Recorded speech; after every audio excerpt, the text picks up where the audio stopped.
성경 말씀 찾아서 읽겠습니다. 예레미야가 3장 21절로 39절 말씀입니다. 21절부터 39절까지 말씀 한 절씩 교독하고 마지막 절 합독합니다. 찾으신 줄 알고 저부터 21절부터 읽기를 시작하겠습니다.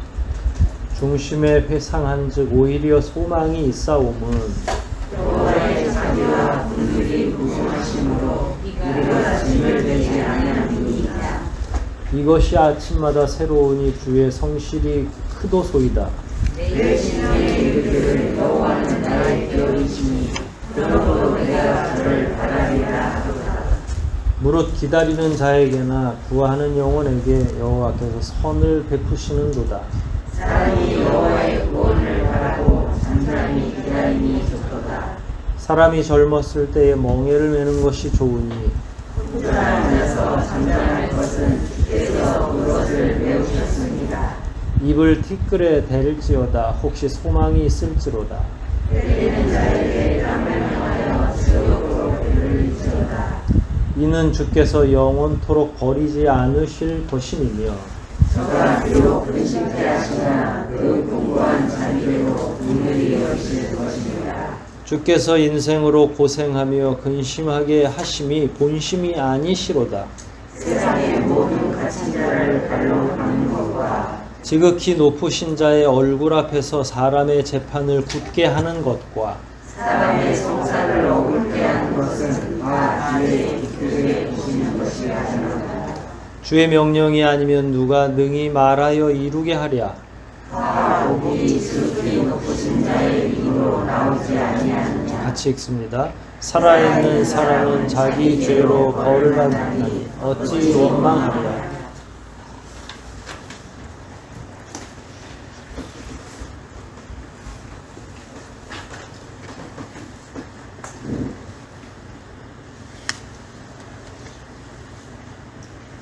오늘 본문이 앞에 본문하고 조금 내용이 다르죠. 그동안에 살펴봤던 내용들은 이스라엘 백성들이 당하는 어려움, 고난 이런 것에 깊이 파묻혀서 외치는 소리였다면 오늘의 이 본문은 그런 어려움 가운데에서도 소망을 발견하는, 희망을 길어 올리고 소망을 쏘아 올리는 그런 본문으로 이해를 하시면 되겠습니다. 심지어 지난주 3장의 전반부를 다루었는데 거기까지도 지속적으로 예레미야는 이스라엘이 혹은 개인이 당했던 고난을, 고통을 하나님 앞에 호소했죠. 하나님 앞에 사실만 이렇게 호소하는 것과 그것을 따져 묻는 것은 좀 다른 이야기입니다. 더 심각할 때에는 따져 묻기도 하죠. 선지자들이 하나님 앞에 그렇게 기도하고 울부짖을 때가 있는데 따져 묻는 것 대신에 자기들이 당했던 여러 가지 고난, 어려움을 호소한 거죠. 지난주 읽었던 우리가 3장 1절로 20절까지의 내용 역시도 유사합니다. 마치 본인이 경험한 아픔인 것처럼 생생하게 자기 심령에 가득해 있는 고통을 하나님 앞에서 그리고 이 글을 읽고 깨달아야 될 많은 사람들 앞에서 있는 그대로 다 기록을 했습니다. 어떤 구절은 끔찍하고 어떤 구절은 숨이 막힐 정도로 답답하기도 하고 원하지는 않았지만 인간이 경험하게 되는, 살아가면서 경험하게 되는 다양한 경험 가운데 예레미야가 기록한 이 정도의 고통을 당해본 사람은 그렇게 많지 않다. 우리 교우들 가운데는 아마도 권사님 정도 되시는 분들 가운데 50년대 초반생도 경험을 못했을 거예요. 너무 어리기 때문에.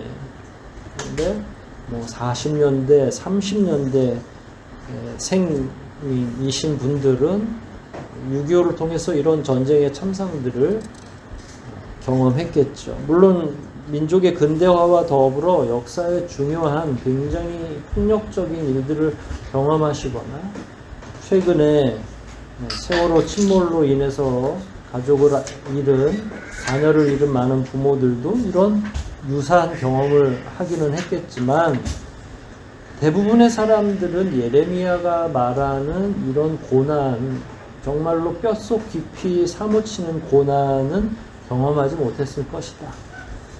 이렇게 생각이 되는데, 그렇다고 해서 오늘날 젊은 분들이 직면한 암담한 현실이나 고난, 고통 이런 것들이 그것과 다르다라고 생각하진 않아요. 저도 살아오면서 깨닫는 게 제가 6.25를 경험하진 않았지만 그것과는 다른 또 저를 향한 절대적인 고통들이 있더라고요. 그 고통이 저를 엄습하기 시작하면 다른 사람들, 6.25까지 경험하고 온갖 고통을 경험한 사람들 눈에는 야, 그것도 고난이냐라고 이야기할지 모르지만 그런 고난에 직면하면 밥도 넘어가지 않고 죽고 싶은 심정에 딱 가로막히는 게 제 경험이었던 것 같아요. 지금 생각해보면 우스꽝스러운 경험들도 그 고난을 경험하는 시간 안에서는 그 사람 개인에게는 상대적이면서 동시에 절대적인 고통으로 다가오는 것을 우리는 염두에 두고 오늘날 이 시대에 누가 이 정도 고난을 겪겠나 싶지만 저는 여러분들이 가지고 있는 그 모든 고난도 여러분들이 지금 당하고 있는 심리적인 압박도 여기에 다 속한다고 생각을 합니다. 경중의 차이는 있지만 그 질적인 차이는 있지만 아마 여러분들은 지금 상당히 많은 어려운 가운데 직면해 있을 것이고 좌우로 우겨쌈을 당하는 답답한 심령으로 계시지 않을까 이렇게 생각이 됩니다. 그럴수록 마음에 좀 더 말씀을 새길 필요가 있죠. 이런 고난이 오면 인간들은 어떻게 그 고난을 감당할 것이냐 이렇게 이야기할 때에 사실은 기독교 안에서 잘못된 관행 중에 하나가 장례식장에 가서 울면 안 되는 것처럼 참 오랫동안 그런 관례가 있었어요. 왜 그런지 모르지만 죽으면 천국 가니까 천국 가는데 뭐가 슬프냐 그러는데 그건 앞뒤가 안 맞죠. 천국은 그분이 가지만 그 가신 분과 우리 사이의 관계, 그 깊은 관계에 따라서 애도의 기간이 충분히 주어질 필요가 있는데 억지로 울지 못하게 하는 건 저는 그게 성경적이라고 생각하지 않아요. 충분히 애도하고 충분히 그 고통스러운 심령을 자기 스스로가 하나님 앞에서 곱씹을 필요는 있습니다. 그래야 다음 단계가 진행되는 거죠. 저는 오늘 본문도 그런 방식으로 진행되고 있어요. 오늘은 희망을 이야기합니다. 하나님께서 우리를 어떤 태도로 대해 주시고 계신지를 이야기하는 거죠. 그런데 그 전에 3장 내내까지 오면서 예레미야는 무엇을 얘기했죠? 그동안 고난에 대해서 쭉 이야기를 한 거예요. 그러니까 고난에 대해서 이야기하지 않고 바로 예레미야가 희망이 있다라고 1절부터 이야기했다면, 1장 1절부터 이야기했다면 참 재미없었을 것 같아요. 그러나 예레미야는 고난도 알지만 그 고난 이면에 숨겨져 있는 하나님의 뜻을 더 잘 아는 그야말로 연륜 있는 이렇게 선지자로서 우리에게 귀한 교훈을 주고 있다고 생각을 합니다. 그런 의미에서 지금까지 살폈던 고난에 대한 집중적인 파악, 집중적인 논의 이런 것들은 완전한 포기나 낙담으로 끝내려고 하는 것이 아니라 갈 때까지 가보는 방식입니다. 그리고 나서 거기서 끝나는 게 아니라 새로운 희망을 발견하게 하는 것. 그게 이제 선지자가 특히 예레미야가 하고 싶은 일이겠죠. 지난주에 3장 1절에서 우리가 회초리 매에 대해서 이야기했잖아요. 그것은 교훈을 목적으로 하고 있고 교훈이라고 하는 건 하나님의 자비와 사랑이 전제가 되는 거예요. 끝장 보고 너하고 나하고 갈라서자 이게 아니라 야단을 치더라도 바르게 되돌이킬 수만 있다면 하나님이 과감하게 회초리를 드시고 때릴 수도 있다는 이야기죠. 그런 배경이 20절까지 쭉 유지됩니다. 얼마나 낙담하고 고통스러운지 2장이나 1장에서는 자녀도 삶아 먹어야 될 정도로 먹을 것이 없어진 예루살렘 안의 참상을 그대로 보여주고 읽어줬지요. 이제 그럼에도 불구하고 되돌아보면 그 가운데 소망이 있다라는 거예요. 21절 오늘 첫 본문을 한번 다시 읽겠습니다. 20절까지는 고통스러운 일이 있죠. 20절과 21절이 얼마나 대조되는 본문인지 한번 보십시오. 내 심령의 20절입니다. 과거의 고난을 기억하고 고난만 생각하면 어때요? 마음이 낙심이 된다. 그런데 여기서 반전이 일어나죠. 21절에 마음속에 그래도 가만히 회상한즉, 이게 회상한다고 하는 건 여유가 생긴 거예요. 전쟁에서 갓 지고 많은 사람들이 막 포로로 잡혀가고 심지어 막 가난 때문에 모든 사람들이 막 정신이 나가고 막 사람을 삶아먹을 정도가 됐을 때에는 이게 회상이 잘 안 되는데 고난의 시기가 조금 지나고 나니까 뭐가 생겼어요? 20절의 용어는 낙심인데 21절에는 오히려 뭐가 생긴 겁니까? 이제 소망이 생겼다 하는 이스라엘 전역, 특히 이스라엘의 수도라고 할 수 있는 예루살렘은 완전하게 파괴됐죠. 똑똑한 젊은이들, 특히 왕족에 속해 있는 젊은이들은 전부 포로로 잡혀갔습니다. 왕도 눈이 빠져서 쇠사슬에 매어가지고 죽지 못해서 잡혀간 거죠. 그걸로 끝난 줄 알았더니 계절별로 텃밭에서 화전민처럼 조금 읽어가지고 양식이 있으면 주변에 있는 여러 잡족들이 갑자기 쳐들어와서 쑥밭을 만들어 놓고 먹을 것만 악랄하게 약탈을 하죠. 이스라엘을 초토화시켜 놓고 빨리빨리 회복이 안 되니까 지속적으로 이스라엘은 약탈의 대상이 되는 거예요. 힘없는 나라가 당하는 고통이 여기 고스란히 있는 거죠.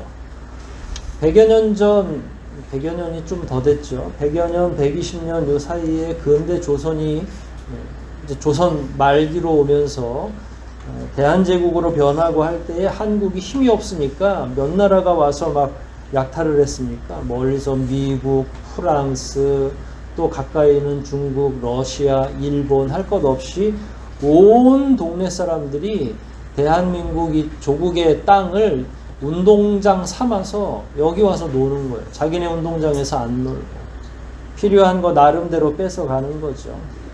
대한민국, 대한제국을 위한다는 명목으로 왔지만 어느 나라 하나가 진짜로 대한민국을 위해서, 대한제국을 위해서 일한 사람들은 없는 거죠. 완전히 초토화된 경험이 우리 민족에도 있는 거죠. 근데 그럼에도 불구하고 소망을 쌓아 올리는 거죠. 근데 이스라엘하고 저희하고 약간 역사가 비슷하죠. 저희도 조선 말기부터 근대화가 시작될 때에 그 소망을 누가 제공했냐면 선교사분들이 제공한 거죠.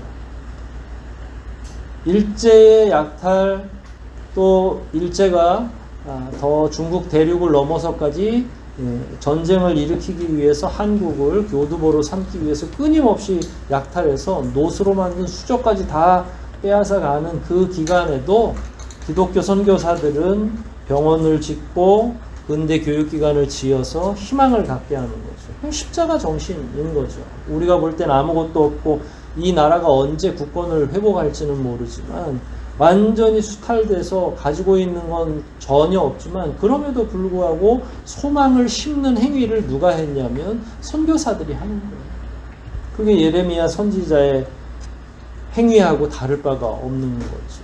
잿더미 가운데에서도 희망을 노래할 수 있는 게 그게 믿음의 방향입니다.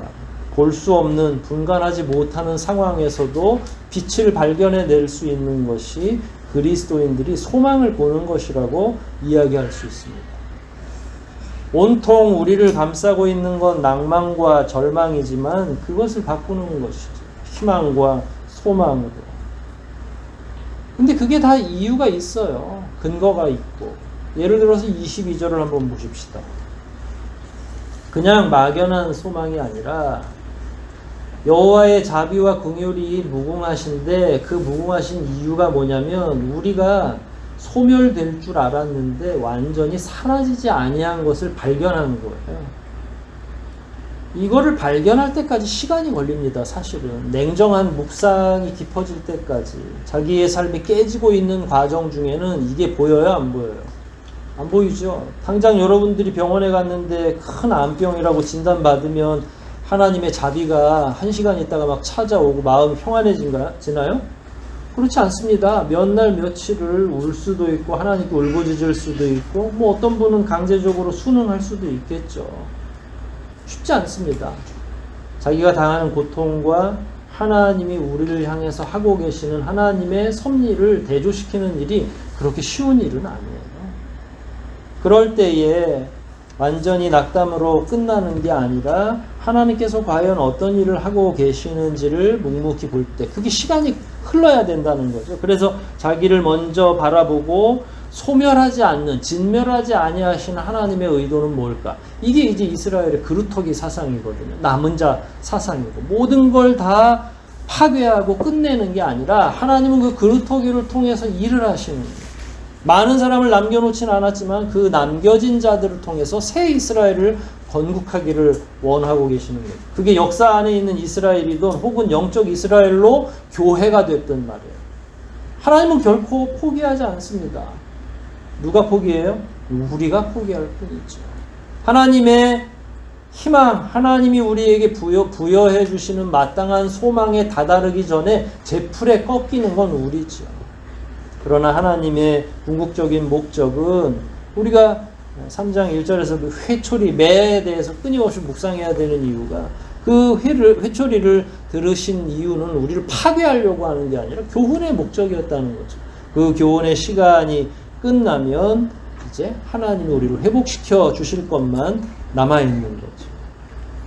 원래 이스라엘은 예레미야는 이제 곰곰이 생각한 거죠. 원래 우리의 상황, 우리가 하나님 앞에 범죄했던 내용, 다윗 이후에 심지어 솔로몬 때부터 음란한 문화가 이스라엘을 장악하고 모든 왕들이 참으로 우상숭배에 눈이 멀어 있던 그 역사를 예레미야가 다 회상했겠죠. 만약 그 정도라면 하나님은 이스라엘을 남은 자를 남겨둘 게 아니라 싸그리 다 진멸해야 된다는 거죠.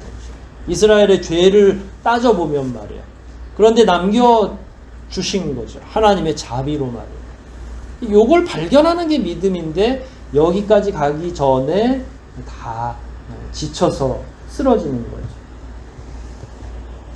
예레미야는 처음에는 본문의 흐름상도 그렇지만 끔찍한 자기 눈앞에 보여지는 참상 때문에 하나님께 울부짖습니다. 그런데 시간이 지나다 보니까 이제는 뭘 묵상하게 된 거예요? 하나님의 자비를, 하나님의 섭리를 깨닫기 시작된 거죠. 저는 그렇게 극단적인 생각을 하지는 않았지만 지금까지 살아오면서 제가 이슬만 먹고 살아온 건 아니잖아요.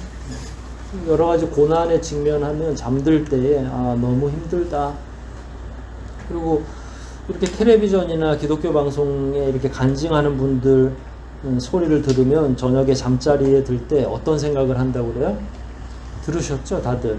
내일은 눈을 좀 안 떴으면 이 내로 그냥 하나님이 불러주셨으면. 왜냐하면 아침에 일어나면 너무 고통스럽고 두려운 일들이 많아지니까. 참 고통스러운 표현인 거죠. 인간이 할 수 있는 하나님 앞에서의 최대한의 불경스러운 말이죠. 사실. 근데 거기서 시각이 바뀌는 게 어떤 것인지를 우리가 공부를 해야 되는 거죠. 어떻게 하면 그 시각이 바뀔까? 사실은 예레미야도 초창기에는 그런 시각을 우리에게 계속 이야기했습니다. 너무 고통스럽습니다. 여인 둘이 막 싸우는 거죠. 오늘은 내 자식을 삶아 먹었는데 왜 너는 내일 네 자식을 삶아 먹으려고 하지 않느냐. 이 싸움 자체가 참 하나님이 들으셨어도 너무 마음이 아프실 만한 일이죠. 인간 이하의 수준으로 떨어지는. 생각이 더 이상 진전되지 않는 거죠. 더 악해질 뿐이죠. 근데 그런 모든 과정을 거치고 나서 정말로 하나님을 만나게 돼야 되는 거죠. 우린 이걸 믿음의 과정이라고 이야기할 수 있습니다. 23절을 볼까요? 그렇게 고통스러운 시간이 지났는데 조금 전에 제가 얘기했듯이 엄청난 고통이 오면 저녁에 잠자리 들 때마다 눈을 좀 안 떴으면 좋겠어 라고 그렇게 생각을 하는데 여기서 예레미야가 깨달은 게 있어요. 아침마다 새롭다. 이게 변한 거죠. 그러니까 시간이 지나면서 자기가 처한 현실도 보게 되고 그동안 이스라엘이 얼마나 하나님 앞에서 악하게 살았는지도 알게 되고 그러다 보니까 구루터기가 있고 뭔가 하나님이 지금 말씀해 주진 않고 침묵하고 계시지만 그 면면들을 볼 때에 하나님은 분명히 우리를 외면한 게 아니라 하나님의 섭리가 지금도 여전히 운동력을 가지고 역사하고 있다라는 사실을 발견하게 되는 거예요. 그러니까 잠자리에 들 때마다 너무 괴로웠는데 지금은 23절에 와서는 뭐라고 그래요? 아침마다 새로워졌다는 거예요. 이건 뭐를 의미해요? 새로운 부채가 왔다는 거예요? 그건 아니죠. 새롭다는 건 즐거운 일이 생겼다는 거예요. 그러면 아침마다 새로워질 수 있는 요인은 뭘까요? 우리의 개인적 삶을 놓고 볼 때 여러분이 아침마다 즐거우려면 일단 질병이 없으면 좋겠죠. 어제까지 알았던 모든 고난이 사라졌으면 좋겠죠. 그리고 빌렸던 돈도 다 갚으면 좋을 거고요. 아프지도 않고 또 경제적인 여건도 좋으면 아침에 일어날만 하시겠죠. 그런데 문제는 상황이 그렇게 쉽게 변하느냐라고 하는 거예요. 여러분 내일 아침에는 오늘 설교를 이렇게 은혜롭게 잘 우리가 듣고 이해하고 다 집에 가서 아이고 할렐루야 이렇게 갔는데 내일 아침에는 어떻게 부채 상환됐다는 소식이 다 들릴까요? 그렇지 않거든요. 현실은 쉽게 변하지 않아요. 근데 현실이 변하지 않음에도 불구하고 예레미야는 소망을 발견한다는 거죠. 거기에 우리가 집중해야 될 이유가 있는 거죠. 고통은 시간이 변해야, 시간이 지나야 해석이 돼요. 근데 사람들은 고통을 언제 해석하려고 하냐면 폭탄이 떨어진 바로 그 시간에 해석하려고 해요. 고통은 한참 지나야 이해가 되고 시간이 경과해야만 그 고통의 이면을 바라볼 수 있고 그 고통을 주신 하나님의 진짜 뜻이 뭔지를 아는 거죠. 그래서 예레미야서를 쭉 읽다 보면 그 순서대로 하는 거예요. 1장 1절부터 예레미야는 막 쏟아내는 거죠. 뭘 쏟아내요? 왜 우리가 이런 고난을 당해야 됩니까? 우리는 너무 끔찍합니다. 하나님은 우리와 함께하고 계신 게 맞습니까? 괜찮아요. 분노하고 좌절하고 낙심하고. 그런데 시간이 지남에도 불구하고 끊임없이 분노로 일관하고 낙심하기만 하면 그 다음에 희망을 찾아내기가 어려운 거죠. 여기서 소망을 찾아낼 수 있는 게 바로 믿음인 거죠. 그래서 현실은 변하지 않지만 여전히 상황은 어제와 동일하지만 그걸 바라볼 줄 아는 시각이 변하는 거예요. 그걸 바라보는 눈이 변하는 거죠. 그래야 아침마다 새로워지는 거죠. 현실이 변해서 우리의 시각이 변하는 건 우리뿐만 아니라 세상 사람들도 다 할 수 있는 거예요. 우리는 우리만 할 수 있는 걸 이야기하는 거거든요. 아무 질병도 없이 매일매일 경제적으로도 윤택하고 호텔 같은데 뷰도 좋은 데 가서 아침을 맞이한다면 그럼 믿지 않는 사람도 아침이 얼마나 새롭겠어요. 그렇지 않습니까? 믿음이 있는 사람이라면 지옥에 떨어져서도 평안을 누려야 되는데 그게 어떻게 가능하냐라는 거예요. 거기서 좀 더 나가서 24절처럼 예레미야가 중얼중얼거리고 있어요. 그의 심령이 무얼 되뇌이는지 한번 읽어볼까요? 24절 시작.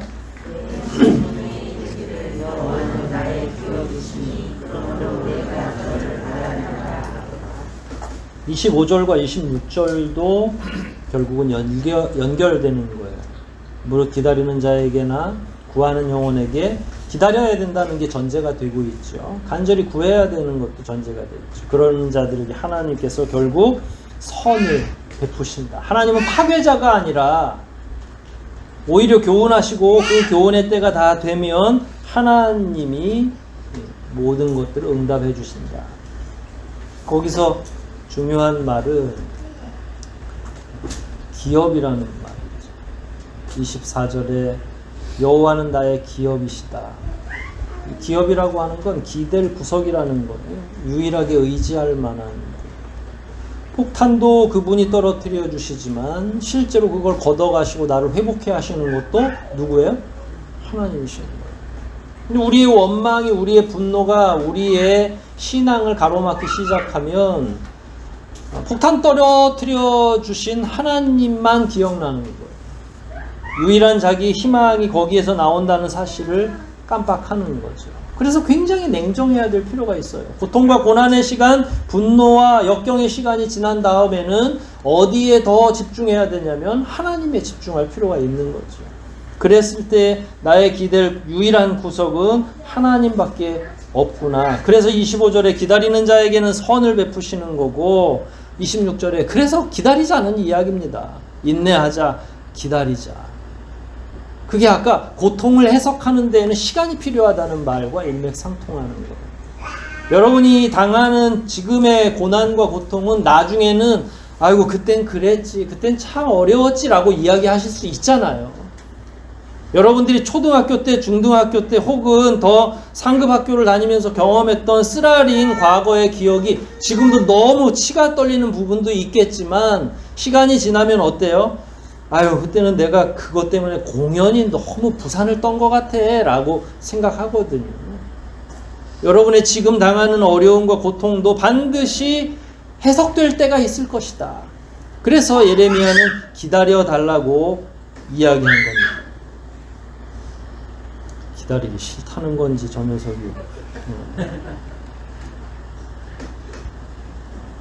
근데 저는 이 부분에서 예레미야는 물론 하나님의 선지자이기 때문에 언제든 평안했으리라 생각을 하는데 예레미야가 선지자로서 경험하는 고통이 있잖아요.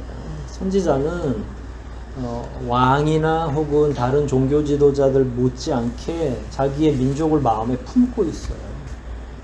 그래서 내가 직접 당하지 않더라도 굉장히 고통스러운 거죠. 그게 예레미야 애가에 다 녹아 있었잖아요.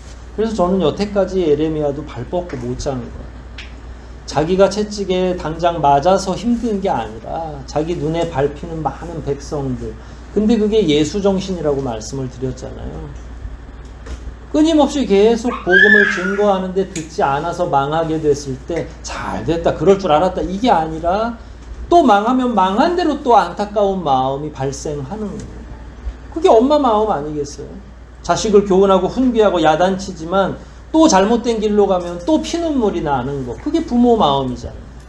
그랬을 때 예레미야는 지금까지 한 번도 평안을 누리지 못한 거죠. 그런데 23절, 24절 이렇게 오면서 오랜만에 평안을 누리는 거예요. 그건 왜냐하면 그 고난의 시간이 다 지나고 어디에 다다랐냐면 자비하시고 우리를 사랑해 주신 하나님에게 닿았기 때문에 가능한 평안입니다.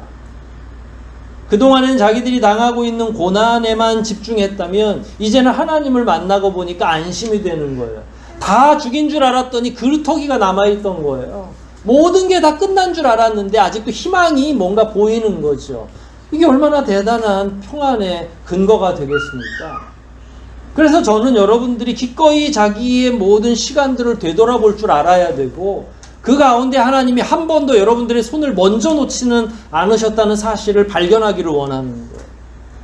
그랬을 때 나도 어려움이 너무 많았지만 하나님은 한 번도 나를 하나님의 등에서 내려놓으신 적이 없는 거예요. 그때 느끼는 평안이라고 하는 건, 그 위로라는 건 경험해보지 않은 사람들은 모르는 거지. 이게 뭐 주입식으로 느껴봐 한다고 느껴지는 게 아니라 끝내 하나님이 성도들을 구원하실 거다라는 확신 가운데 이런 평안을 누리기 시작하면 아침마다 새로워지는 거예요. 그럼에도 불구하고 현실을 뛰어넘을 수 없으니까 27절이나 28절처럼 이야기합니다. 우리나라 속담인 줄 알았어요. 27절은. 사람이 젊었을 때에는 뭐예요? 멍에를 매는 것이 좋으니. 무슨 속담이 생각나요? 고생은 사서라도 한다. 자기가 사서 하는 고생은 그 사람을 누르지 않아요. 그 사람의 영혼을 파괴하지 않아요. 그러니까 전환하라는 겁니다. 마음을. 하나님이 교훈하시려고 준 거지 내 영혼을 찌그러뜨리기 위해서 주신 고통이 아니라는 거예요.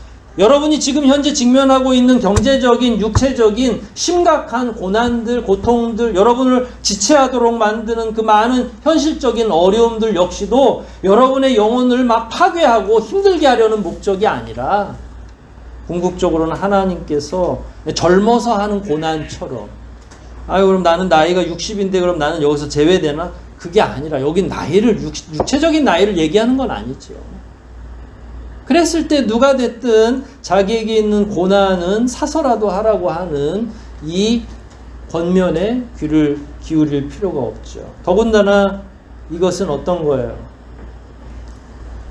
인내를 하는 거죠. 이게 27절 자체는 인내를 의미하는 거예요. 의역을 해보면. 혼자 앉아서 잠잠할 것은 주께서 그것을 메우셨습니다. 그래놓고 29절은 겸손을 요구하죠. 입을 티끌에 댈지어다. 그동안 입 때문에 망한 거니까 이런저런 원망과 분노를 쏟아내는 대신에 땅에다가 자기 입을 대는 거예요. 결국 우리는 그쪽으로 돌아갈 거니까. 겸손하고 말수를 줄이고 묵상을 깊이 하라는 거죠. 제가 코로나 이후에 계속 묵상이라고 하는 용어를 더 많이 사용하는 거 느끼시겠죠. 공동의 예배도 중요하지만 저는 여러분들이 여러분의 처소에 가서 어떻게 고민하고 생각하고 살아가는지가 더 중요하다고 생각을 합니다. 그게 결국 여러분들의 믿음을 흔들거나 아니면 견고하게 만드시거나 둘 중에 하나로 나아갈 거라는 이야기입니다. 이렇게 어렵고 고통스러움에도 불구하고 거기서 그치지 않고 30절을 보면 저는 산상수훈인 줄 알았어요. 산상수훈의 말씀이 나오죠. 때리는 자에게 뺨을 향하여 수욕으로 배불릴지어다.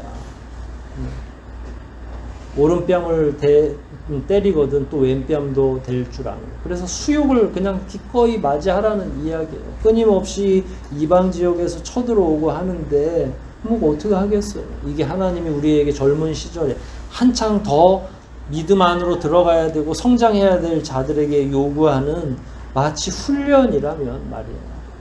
그러면 기꺼이 그 비웃음을 사는 그 일도 할 수 있는 거죠. 요즘에 매 맞고 또 다른 뺨까지 대면 바보라고 취급받겠죠. 그러나 기꺼이 바보가 될 수 있는 사람이 그렇게 많습니까? 우리의 믿음이 깊어지지 않는 까닭이 거기 있는 거예요. 이 이치는 여기서 배우고 가는데 그렇다고 누가 여러분 오른편 뺨 따리면 여러분은 어떻게 하실 거예요? 진짜 왼편을 대실 겁니까? 변호사를 사실 겁니까? 실제 생활에서 이거는 은유니까 그 은유 아무리 은유라 할지라도 누군가 여러분을 위해를 가하거나 하면 여러분 어떻게 하실 겁니까? 여기서 이제 판가름이 나는 거죠. 그래서 묵상하라고 하는 거예요. 나는 어떻게 할 것인지를 고민하는 거죠. 그러다가 10개 중에 하나 정도 참을 수 있으면 감사한 일이고 그 참음의 강도가 2개가 되고 3개가 되고 나머지 9개, 10개까지 참으면 예수님처럼 되는 거죠. 예수의 제자라는 건 예수님처럼 되기 위해서 하는 거죠. 아무리 세상에서 나를 십자가에 못 박는다 할지라도 저들이 하는 짓을 잘 알지 못합니다라고 대신 기도해 줄 정도까지 한 번에 거기에 갈 수는 없지만 끊임없이 이걸 묵상해야만 그 방향으로 가는 거죠. 예레미야가 또 깨달은 게 있죠. 31절 보니까 하나님은 버리시는 것처럼 보여지고 야단치고 때리지만 어때요? 그 시간이 영원히 버리시지는 않는다. 얘기했죠. 훈련을 위해서, 연단을 위해서, 교훈을 위해서 때리신 거지 집에서 내쫓아서 죽든 살든 모르는 관계로 빠져나가기 위해서 그렇게 하신 것은 아니다. 근데 이제 여기서 약점은 뭐냐면 하나님의 시간을 모른다는 거예요. 우리가. 그러니까 다들 이제 설교를 들어보면 참으라는 소리를 이미 이제 목사님한테 자주 듣다 보니까 다음 질문을 하죠. 그럼 언제까지 참아야 됩니까? 라고 물어요. 그럼 제가 뭐라고 그러겠어요? 나도 모른다고 그러죠. 그 시와 때를 어떻게 알겠어요? 하나님이 우리 각자를 향해서 가지고 계신 시간표가 있고, 그리고 아무리 목회자가 지혜롭게 얘기해 준다 한들 그 사람이 하나님과의 관계에서 해결해야 될 시간의 분량이 있는 거죠. 이게 절대적으로 지난번 보니까 누구는 5시간 만에 깨달은 것 같아요, 이렇게 얘기해 줄 수 있는 게 아니니까. 그럼 단축시키려면 어떻게 하면 되죠? 그 시간을 단축시키고 싶잖아요. 빨리 날마다 아침이 새로워지게 하려면 어떻게 하면 될까요? 대충 대답 아실 것 같은데. 묵상 깊이 하시면 돼요. 하나님의 뜻을 발견하면 그 다음은 일사천리로 진행될 거라는 거예요. 하나님이 회초리를 든 까닭이 뭐라고요? 교훈이라고, 깨닫게 하기 위해서. 그럼 깨달았으면 계속 때려요? 여러분, 깨달았다고 하는 자녀도 간혹 맞는 경우가 있어요. 교훈하다 보면. 왜 매를 계속 때죠? 깨달은 척만 한 거죠. 입에 발린 소리로 하는 거죠. 그럴 때는 시간이 멈춰지지 않아요. 하나님과 우리 사이는 더 그러겠죠. 그래서 진정으로 깨닫는다면 그 고통의 시간이 다 지나야 해석이 되듯이 그 해석된 걸 가지고 하나님과 더 깊이 있게 교제가 되면, 그리고 그 기간이 가능하면 짧으면 짧아질수록, 근데 이게 나중에 나이가 들어가면서 짧아지더라고요. 처음에는 한 가지 문제 때문에 막 1달, 2달 마음 끓이고 속 아프고 고통스럽고 울부짖고 뭐 교회도 안 나가보고, 그런데 이제 연세가 들어가고 이런 문제에 익숙해지면 어떻게 됩니까? 기간이 짧아지죠. 그 수렁에서 빠져나오는 기간. 그래서 심지어 어디까지 가냐면 주군들은 어떻습니까? 하나님 나라에 가는데요.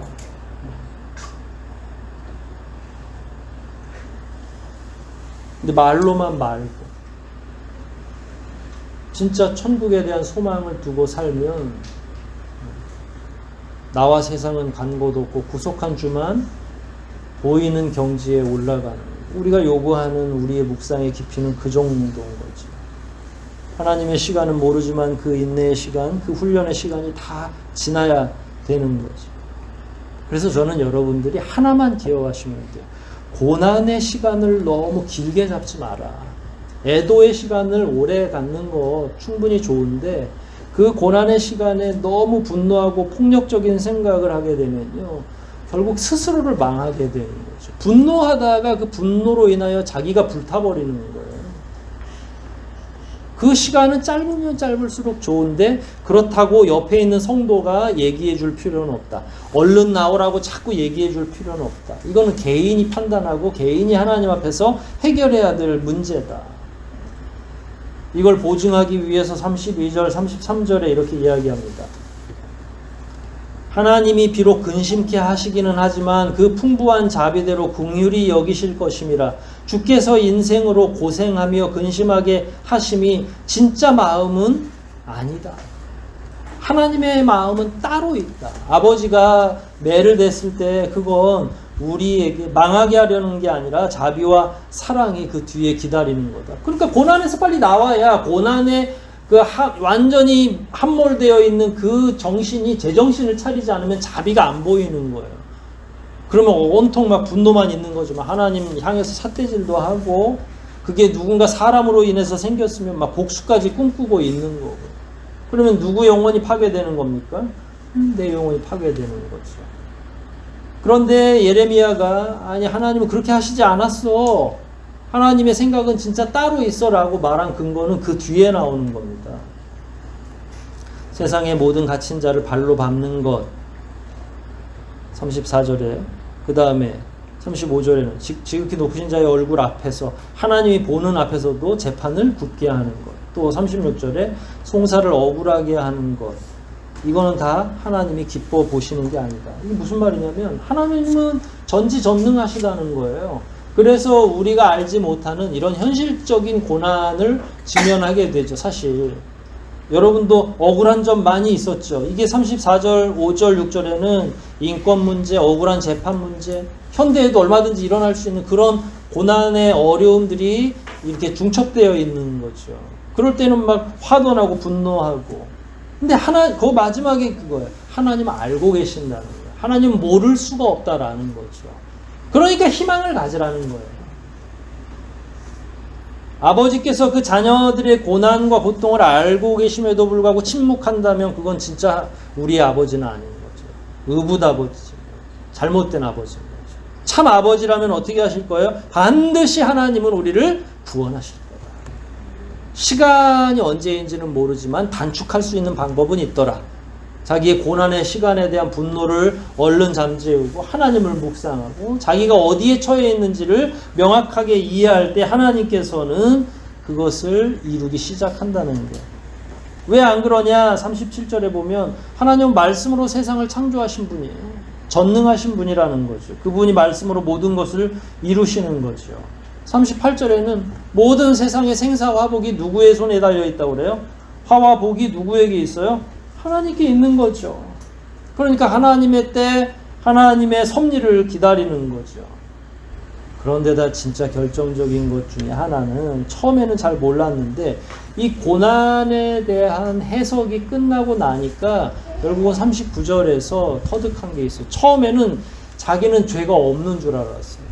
이스라엘은 성결하게 살았는데 왜 그랬습니까? 이렇게 얘기했거든요. 왜 하나님께서는 하나님의 자녀들을 이토록 엄격하게 고통을 당하게 하십니까? 이 정도로 파괴시켰어야만 하나요? 라고 하나님께 끊임없이 얘기했잖아요. 그런데 계속 자기를 묵상하고 자기의 백성들을 고민하고 묵상하는 가운데 그리고 하나님을 대조해서 묵상하니까 어디에 이르렀냐면 우리가 당했던 고난은 결국 어디서 나온 거예요? 죄 때문에 생긴 거죠. 하나님은 실수하지 않아요. 하나님은 번개를 잘못 치시지 않는다는 거예요. 제가 출애굽 이야기를 자주 여기에 등장시키죠. 여러분, 하나님이 출애굽 당시에 마지막 10번째 재앙에 어린 양의 보혈을 문설주에 바른 집과 바르지 않은 집을 만약에 너무 헷갈려서 택배하는 아저씨들도 그 동네 주소 다 알고 왔다 갔다 하는데 그래도 잘못 배달되는 게 간혹 있죠.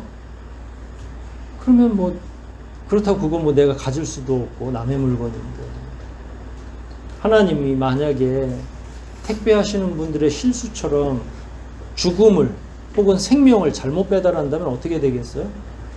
온 나라가 망하는 거죠. 이게 굉장히 중요한 원리예요. 그래서 어린 양의 피를 문설주에 바른 이스라엘 백성의 지분 혹은 그 하나님의 영향력을 믿으면서 이스라엘의 빌부터 살았던 이집트의 또 다른 족속이건 살아납니다. 살 자는 정확히 하나님이 알고 계세요. 죽을 자는 어떻게 돼요? 그냥 대충 이 동네 다 죽이나요? 그렇지 않고 그냥 거기 중에 핀셋으로 정확하게 장자들을 딱딱 뽑아내는 거예요.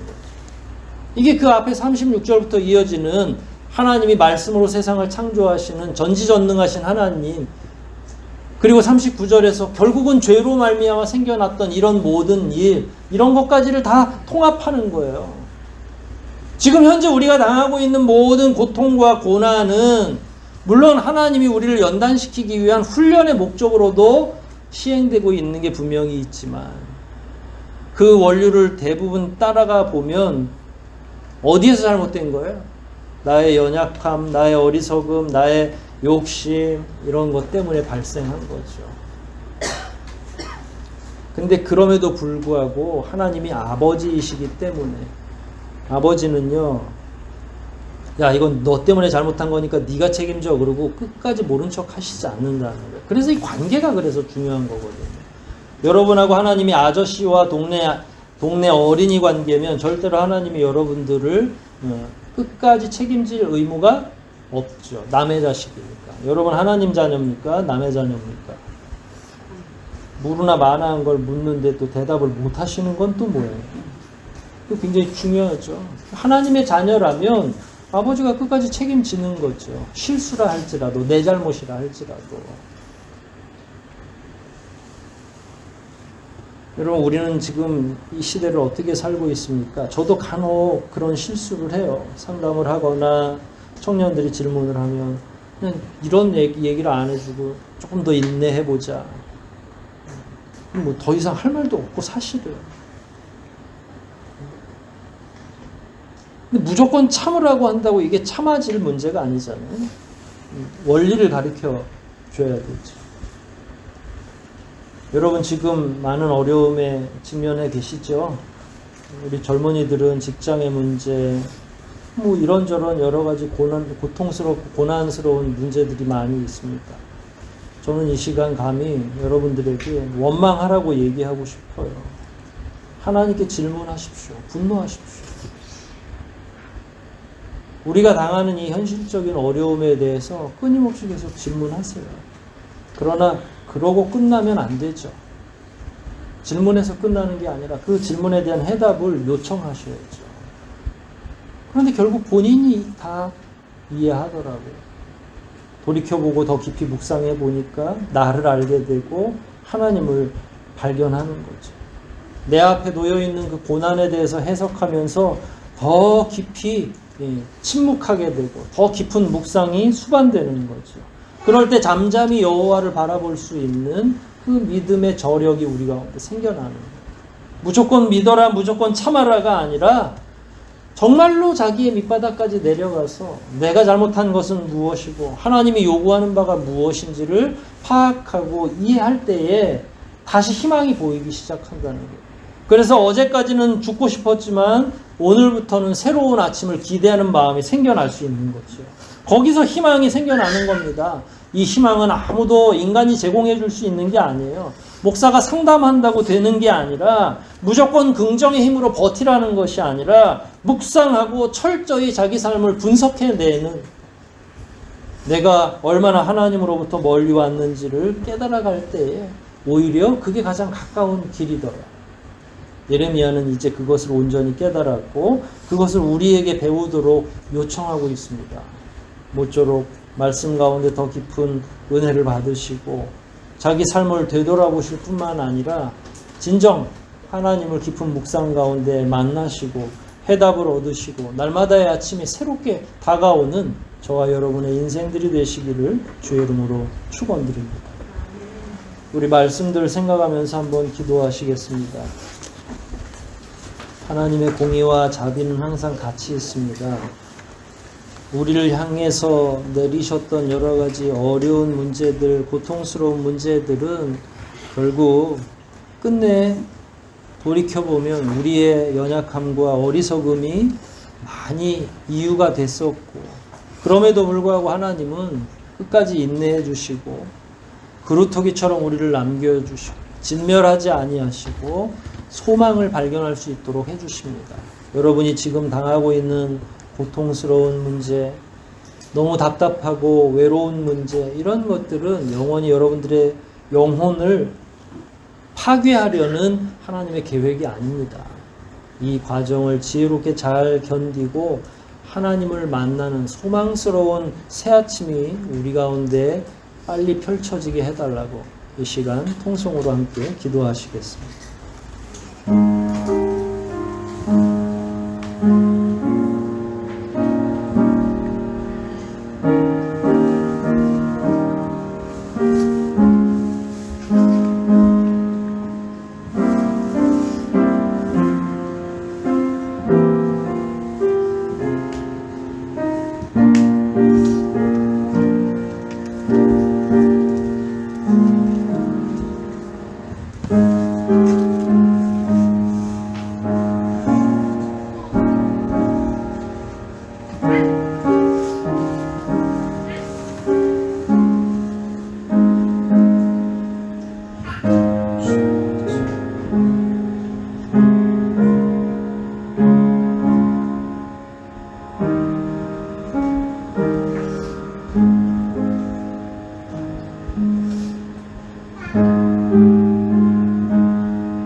자비하신 하나님 아버지, 우리를 향하신 아버지의 그 귀한 뜻을 알아가는 것이 참으로 어렵고 지난한 우리의 인내를 요구하는 것을 저희가 배웁니다.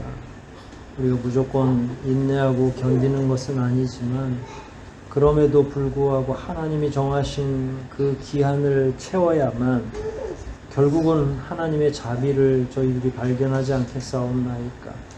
우리 각자를 향한 하나님의 음성을 제대로 들을 수 있도록 우리의 영을 더욱 맑게 하여 주시옵소서.